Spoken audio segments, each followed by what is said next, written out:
আসসালামু আলাইকুম। খুব সহজে এবং অল্প মশলায় রান্না করা যায় এমন একটা বিরিয়ানির রেসিপি আমি আজকে দেখাবো। তো আমি আশা করছি আমার এই বিরিয়ানির রেসিপিটা যদি সম্পূর্ণ ফলো করা যায় তাহলে বিরিয়ানিটা অনেক পারফেক্ট হবে, ঠিক একদম ঝরঝরে। বিরিয়ানি রান্না করতে আমাদের লাগছে 1 কাপ পরিমাণে কুচি করে রাখা পেঁয়াজ, তার সাথে দিয়ে দিব 3 পিস দারুচিনি, 2টা তেজপাতা যেটা আমি ছোট করে নিয়েছি, এরপর দিব 5টা সবুজ এলাচ এবং 1টা বড় এলাচ বা কালো এলাচ, আর সাথে দিচ্ছি 7-8টার মতো লবঙ্গ। আর পরিমাণ মতো একটু লবণ দিয়ে এটা ভালো করে নেড়ে চেড়ে নিব। আমার বাসায় গ্যাস না থাকার কারণে তেলটা এখনও গরম হতে পারে নাই। শুক্রবারে এমনিতেই একটু গ্যাসের সমস্যা হয়। তো পেঁয়াজটা আমি ততক্ষণ পর্যন্ত নাড়াচাড়া করব যতক্ষণ না ব্রাউন হচ্ছে। আমার মনে হয় বিরিয়ানির পেঁয়াজটা ব্রাউন হলে বিরিয়ানির কালারটা অনেক সুন্দর হয়। কালারটা আসার পরে আমি পানি দিয়ে দিব। এরপরে দিব কিছু মশলা, 1 চামচের মতো মরিচ গুঁড়া, রসুন বাটা, আদা জিরা একসাথে বেটে রাখা। এরপরে দিয়ে দিব আমার আগে থেকে বেটে রাখা বিরিয়ানির মশলা। যে বিরিয়ানির মশলার রেসিপিটা আমি এর আগেই পেজে দিয়ে দিয়েছি। মশলাটা আমি খুব ভালো করে কষিয়ে নিব।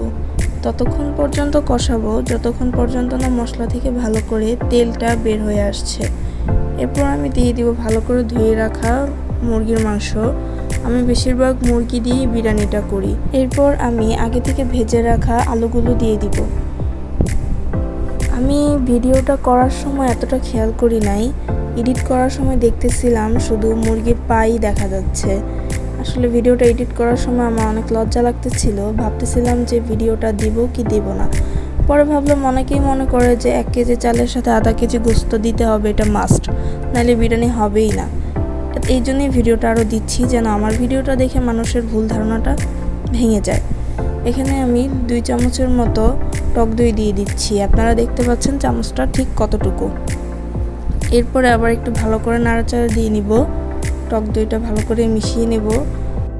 এরপর ঢাকনা দিয়ে ঢেকে দিব।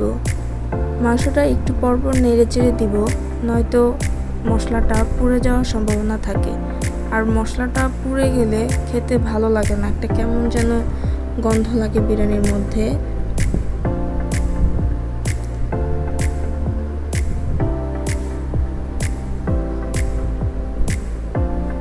এখানে আগে থেকে ধুয়ে রাখা পোলাওয়ের চাল দিয়ে দিব।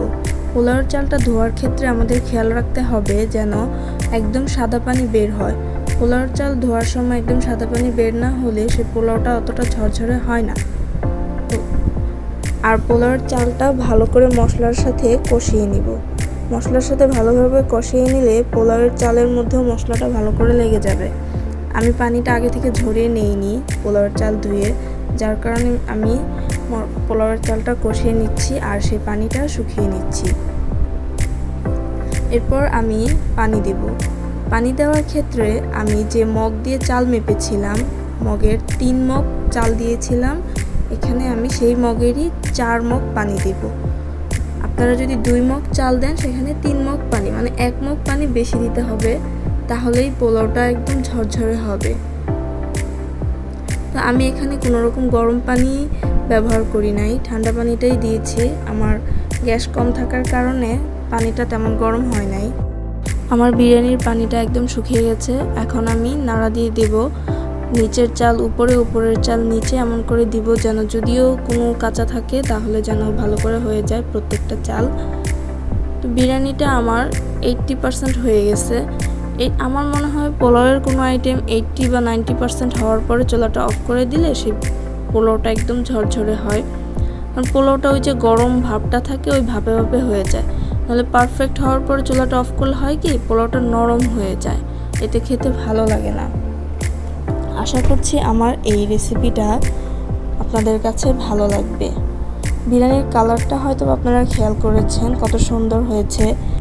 প্যাকেট মশলার চাইতে আমার মনে হয় ঘরে বানানো মশলা দিয়ে বিরিয়ানিটা রান্না করলে অনেক মজা হয়।